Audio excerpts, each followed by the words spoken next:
Good day, I'm Stephen McHugh, and this is your JIS News for Wednesday, November 4. Government will be pumping $120 million in immediate relief to the island's fisheries sector to stave off the effects of the COVID-19 pandemic. The grant funds will be disbursed to fishers and fish farmers in the form of vouchers. As he made the announcement in Parliament Tuesday, Portfolio Minister Floyd Green said $8 of the $120 million would go towards 260 fisherfolk in St. Catherine and St. Mary. Minister Green says sector stakeholders in these parishes were disproportionately affected by COVID-19 enforcement measures, which crippled their movement. $67 million will be disbursed to 4,740 licensed fishers across 137 fishing communities. Members of Parliament will distribute $30 million, while the newly formed National Fisheries Authority will issue the other $37 million. Each fisher will get $15,000 in vouchers to acquire fishing gear and material from participating entities. We have put in place systems, Madam Speaker, to ensure that no one individual can benefit more than once from any of the methodologies that we're using. We want to ensure, Madam Speaker, that we stretch it as far as possible to impact the greatest number of our fisherfolk. 72 registered fish farmers will receive $20 million in vouchers to purchase feed and fish fingerlings. Meanwhile, 20 farmers in the ornamental fish producing sector will be given $1 million in support. Minister Green says registered players in the island's fishing industry will also receive free identification cards. The identification cards, which will be issued by the National Fisheries Authority in the first year, will allow the fisherfolk to benefit from the exemption to restricted movement under the COVID-19 measures. In the meantime, the Fisheries Minister says there are plans to procure cold storage containers at select fishing beaches across the island. The $20.5 million investment is aimed at enhancing value chain support for the fisheries sector.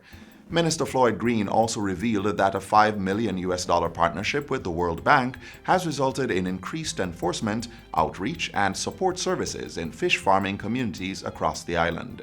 The partnership has yielded an enforcement vessel, a bus, sport utility vehicle, and a truck. These benefits, Madam Speaker, and my colleague members of Parliament will flow to those who are registered and licensed. So I use the opportunity to say to my fisherfolk right across the length and breadth of Jamaica, take the opportunity to get registered, to get licensed. Once the government knows you are a part of the system, then we are here to support you. Residential healthcare facilities have until November 30 to become compliant with all the COVID-19 regulations and protocols set out by the Ministry of Health and Wellness. Portfolio Minister Dr. Christopher Tufton served the notice during Tuesday's sitting of Parliament. He said failure to comply would result in prosecution, fines of up to $1 million, or the institutions being ordered closed. Dr. Tufton said training sessions had been conducted and protocol documents were provided to these facilities. There are some basic fundamental systems which must be in place, and the obligation rests with those who operate these facilities. And the government has a duty, a responsibility to take the strongest action where those basic arrangements are not in place. Meanwhile, Health Minister Dr. Christopher Tufton is reporting that the recent outbreak of COVID-19 cases at 3 residential institutions has been brought under control. Dr. Tufton says all 36 cases at the mustard seed communities in St. Catherine have recovered. 43 of the 87 positive cases at the Golden Age home in St. Andrew have also recovered from the virus. And at a Missionaries of the Poor facility where a cluster had been identified, 125 samples were collected, with 74 returning positive results, while 5 results are pending.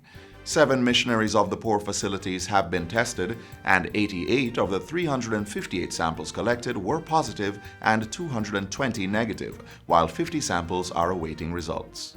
The Ministry, Madam Speaker, colleagues have since engaged the Missionaries of the Poor to put in place a range of measures to slow transmission at the facility, including adhering to the previous recommendations of no one in, no one out, strict adherence to the no visitor policy, having the dedicated staff and equipment for the different clusters at the facility and ensuring adequate supply of personal protective equipment. 236 residential care facilities across the island have so far been inspected, including 203 nursing homes, 13 infirmaries, 14 children's homes, and 6 rehabilitation facilities. In addition, 43 of the island's 106 prisons and lockups have been inspected, with 12 meeting the COVID-19 standards and 31 given a timeline to become compliant. In other news, parliamentarians are being asked to consider making Portmore the island's 15th parish. Local Government and Rural Development Minister Desmond McKenzie put the motion before the House of Representatives on Tuesday. And whereas the demographic making up the Portmore City Municipality now deem that it be established as a parish to focus exclusively on managing the area in the order to achieve sustainable development. A special committee of the lower house, chaired by Dr. Andrew Wheatley, will consider the motion and report on the proposal. The other members of the committee are Delroy Chuck, Marlene Malahoo Fort, Everald Warmington, Homer Davis, Alanda Terrelong, Robert Miller, Fitz Jackson, and Denise Daly. A similar committee is to be created in the Senate.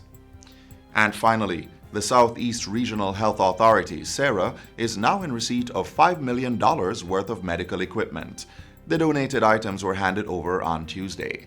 It comes from Georgia-based Jamaican Dr. Peter Williams in partnership with Good Samaritan Inn and the Central Jamaica Conference of Seventh-day Adventists. The donation includes bassinets, medical trolleys, and medicine cabinets.